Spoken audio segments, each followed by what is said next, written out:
Hi! In front of me is SONY XPERIA Z5 Premium, and today I would like to show you how you can switch on or off app notifications on this device. First of all, select Apps. Then you need to click on, must click Settings, and then scroll down. Now choose Notifications, and select one of your apps. I will go with Calendar.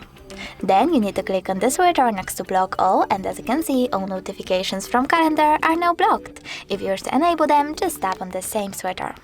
Thanks so much for watching. If you enjoyed this video, leave a like, comment and subscribe. Bye!